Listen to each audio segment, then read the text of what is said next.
2025년 10월 가자 지구의 하늘 위로 오랜만에 고요가 내려앉았다. 끝없이 이어지던 포성과 폭격의 그림자가 잠시 사라지고 이스라엘과 하마스가 마침내 휴전에 합의했다는 소식이 전 세계로 퍼져나갔다. 수개월 동안 피로 얼룩졌던 거리에 주민들이 하나둘씩 돌아오며 전쟁이 남긴 폐허 속에서도 희망이라는 단어가 다시 속삭이기 시작했다. 그러나 이 평화는 그리 단단하지 않았다. 트럼프 행정부의 중재 아래 이루어진 이번 협정은 인질 교환과 인도적 통로 확보를 조건으로 한 불안한 균형이었다. 이란과 이집트가 이를 환영했지만 레바논의 헤즈볼라는 전면 무장태세를 유지하겠다고 경고했다. 총성이 멈춘 그 순간에도 중동의 하늘은 여전히 긴장으로 뒤덮여 있었다. 전쟁이 멈췄다고 해서 세상이 쉬어가는 것은 아니다. 유럽의 동쪽에서는 여전히 포연이 피어오르고 있었다. 러시아와 우크라이나의 전선은 3년째 이어지고 서방의 탄약 창고는 이미 바닥을 드러냈다. 미국은 한때 이스라엘에 비축해두었던 30만 발의 포탄을 우크라이나로 전용했지만 이제 그 탄약을 다시 되돌려야 하는 아이러니한 상황에 놓였다. 탄약이 모자란 시대, 포탄 한 발이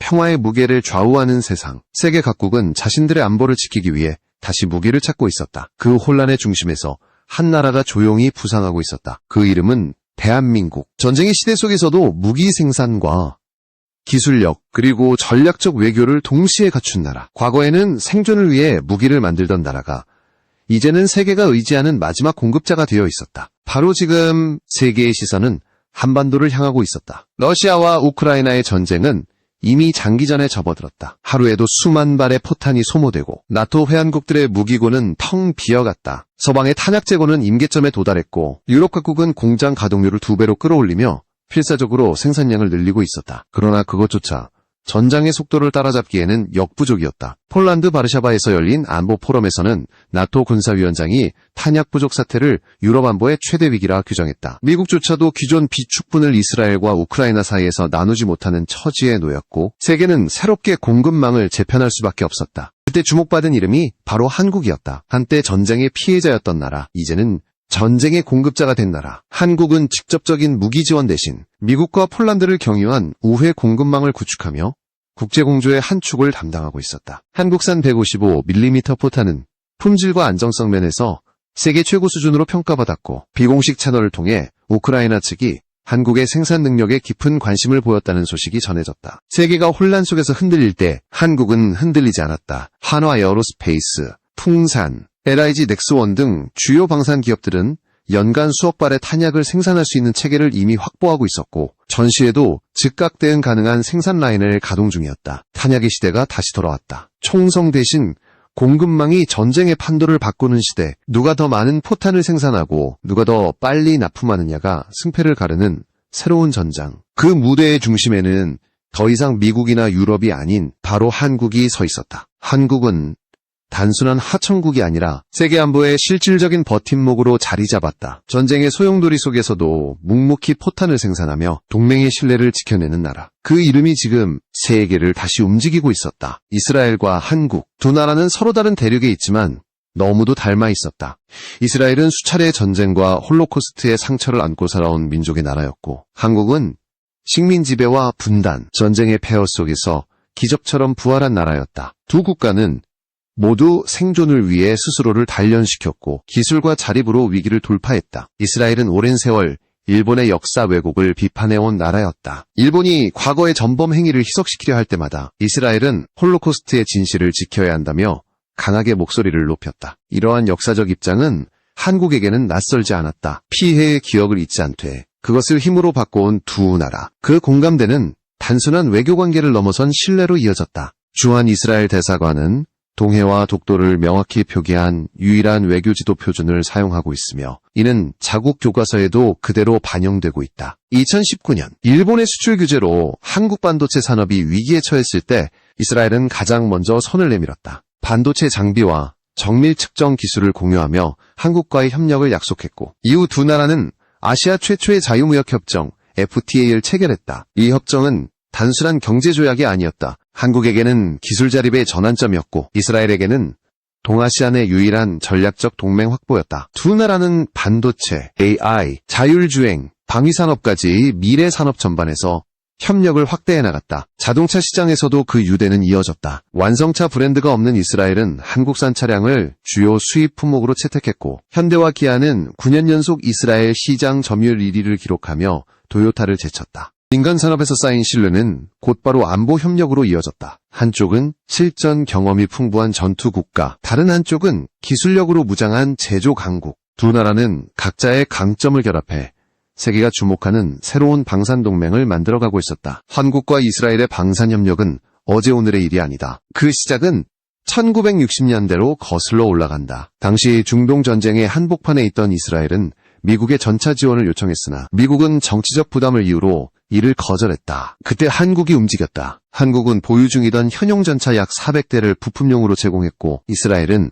그 전차들을 개조해 실제 전장에 투입했다. 전쟁이 끝난 뒤 이스라엘은 감사의 뜻으로 노획한 소련제 T-55와 T-72 전차의 데이터를 한국에 공유했다. 이 정보는 한국의 국산 전차 개발 과정에서 결정적인 역할을 했다. 이스라엘의 실전 전차 교리와 사격 통제 기술은 훗날 K1과 K2 흑표 전차 개발의 기초가 되었다. 덕분에 한국 전차는 초탄 명중률이 세계 최고 수준으로 평가받으며 한 발로 전투를 끝낸다는 전설적인 교리를 실현시켰다. 이후 두 나라는 단순한 기술 교류를 넘어 실전 경험과 노하우를 공유하는 진정한 군사 파트너로 발전했다. 한국형 고등훈련기 T-50에는 이스라엘제 기계식 레이더가 탑재되어 있었고, 차세대 전투기 KF-21 보라매의 핵심 구성품 중 하나인 AESA 레이더 역시 이스라엘 엘타 ELTA사의 협력을 통해 완성도를 끌어올렸다. 이스라엘은 한국산 레이더 시스템에 대해 정밀도와 안정성이 세계적 수준이라며 극찬을 아끼지 않았다. 2014년 가자지구 분쟁 당시 이스라엘은 한국으로부터 긴급히 탄약을 수입해 실전에 투입했다. 그 목록에는 포탄, 수류탄, 미사일, 지뢰 등 다양한 탄약류가 포함되어 있었고, 한국은 세계 최고 수준의 생산 능력으로 이스라엘군의 전력 유지에 핵심적인 역할을 했다. 이번 하마스 사태에서도 북한제 로켓 사용 정황이 포착되자 이스라엘은 한국의 탄약 지원 가능성을 다시 검토하기 시작했다. 전쟁이 반복될수록 한국의 이름은 더욱 빛났다. 이제 한국은 단순한 공급국이 아니라 이스라엘이 신뢰하는 전략적 파트너로 자리 잡았다. 실전의 경험과 기술의 정밀함이 만나 그 어떤 동맹보다도 견고한 협력의 모델을 만들어낸 것이다. K9 자주포는 단순한 무기가 아니다. 그것은 대한민국 방산기술의 결정체이자 한국이 세계에 던진 명함이었다. 약 300대 이상의 전차와 수천 문의 자주포를 운용하는 한국은 이미 세계 최대 규모의 탄약 보유국 중 하나다. 100mm 급포탄 340만 발, 155mm 포탄 390만 발 이상을 상시 비축하고 있으며, 국내 방산기업들은 매달 30만 발 이상의 추가 생산 능력을 갖추고 있다. 풍산, 한화, 에어로스페이스, LIG 넥스온 등은 연간 1억 발에 달하는 생산 체계를 운영하며 실전 상황에서도 즉각 대응이 가능하다. 세계가 불안정해질수록 한국의 존재감은 커져갔다. 러시아 우크라이나 전쟁과 가자지구 분쟁이 겹치며 탄약 수요가 폭증하자 한국 방산 주식의 주가는 급등했고, 각국의 군 관계자들이 잇따라 한국 공장을 찾기 시작했다. 이제 재래식 무기의 가치가 다시 평가받는 시대가 도래했다. 첨단 드론과 인공지능이 전장을 바꾸고 있지만 결국 땅을 지키고 적을 밀어내는 것은 포탄이다. 그리고 그 포탄을 가장 정교하게, 가장 빠르게, 가장 많이 만들어낼 수 있는 나라, 그 중심에는 한국이 있었다. 폴란드 정부는 이미 K2 전차 1000대, K9 자주포 700문 도입을 확정했고, 현지 탄약 공장 설립을 위해 풍산과 협력 중이다. 이 공장이 완성되면 유럽 전역은 물론 중동까지 한국산 탄약을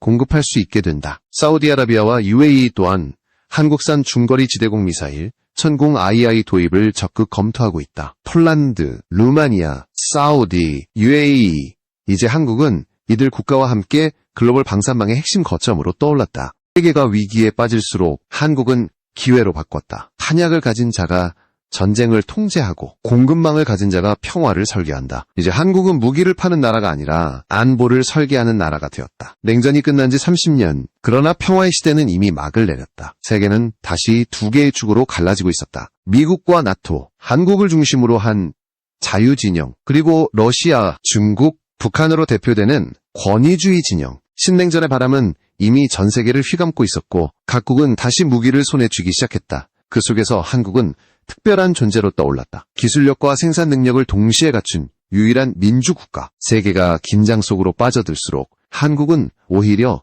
안정의 상징이 되었다. 풍사는 2024년 국제연구개발 역량평가 CMMI에서 최고 등급인 레벨 5 인증을 획득했다. 이는 전 세계 기업의 9% 미만만이 보유한 등급으로 한국이 단순한 생산국을 넘어 연구개발 선도국으로 도약했음을 의미했다. 이제 각국은 단순히 무기를 구매하지 않는다. 그들은 신뢰할 수 있는 파트너를 찾는다. 한국은 기술, 품질, 납기, 그리고 정치적 중립성을 모두 갖춘 거의 유일한 선택지였다. 자원을 수입에 의존하던 나라가 이제는 자주국방의 모델로 평가받고, 한때 무기를 사던 나라가 이제는 무기를 설계하고 파는 나라가 되었다. 세계가 불안정할수록 한국의 이름은 더욱 견고해졌다. 전쟁이 일어날 때마다 한국의 공장은 멈추지 않았다. 그 불빛은 단순한 공업의 빛이 아니라 세계가 의지하는 신뢰의 등불이었다. 이제 한국은 단순한 동맹국이 아니라 세계 안보를 떠받치는 실질적 중심축이었다. 전장의 패러다임이 바뀌고 있었다. 이제 전쟁은 누가 더 멀리, 누가 더 정확히 쏘느냐의 싸움이 되었다. 우크라이나 전선에서 관찰된 장거리 정밀 타격의 효력은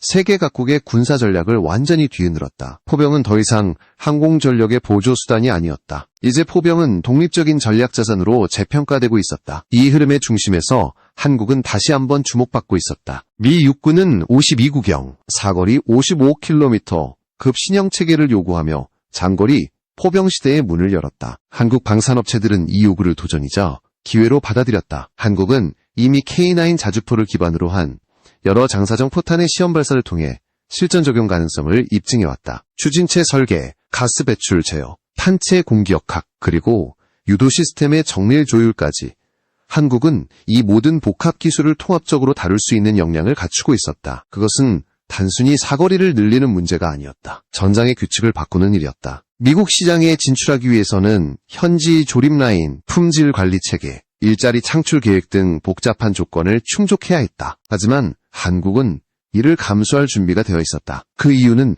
명확했다. 단 한 번의 기회로 세계 시장의 표준을 선도할 수 있기 때문이다. 한국은 단순히 포탄을 파는 나라가 아니라 포탄 체계, 전체 추진부, 사격 통제, 유도 알고리즘을 포함한 통합 시스템을 설계할 수 있는 나라로 진화하고 있었다. 실전 데이터를 축적한 나라는 많지 않다. 그러나 한국은 그 데이터를 가지고 있다. K9을 비롯한 수출형 패키지를 통해 다수의 국가에서 실제 운용 데이터를 확보했고, 이를 바탕으로 설계 보정과 성능 개선 주기를 비약적으로 단축시켰다. 이제 한국은 단지 따라가는 나라가 아니라 기술의 흐름을 선도하는 나라로 변모하고 있었다. 미국산 무기를 대신해 한국산 155mm 포탄을 대량으로 도입할까? 한때는 상상하기 어려웠던 시나리오였지만 이제는 현실이 되고 있었다. 그 이유는 단순했다. 한국은 이미 성능, 납기, 그리고 정치적 신뢰성이라는 세 가지 조건을 동시에 충족시킬 수 있는 유일한 나라였기 때문이다. 미국 내 탄약 산업은 오래된 공정구조와 높은 인건비, 느린 자동화 전환으로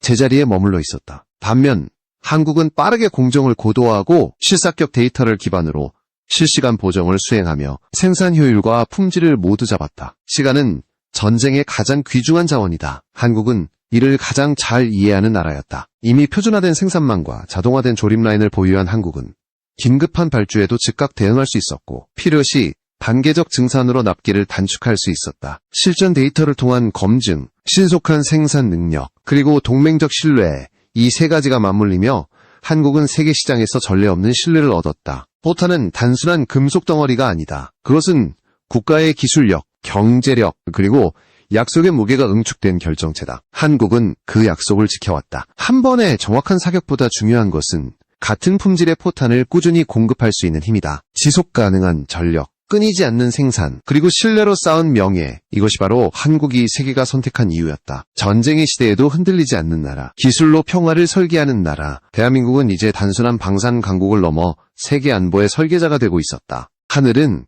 여전히 불안정하고 세계는 여전히 갈라져 있다. 그러나 총선과 연기가 거친 그 끝에 누군가는 반드시 세상을 다시 세워야 한다. 그 역할을 맡은 나라, 바로 대한민국.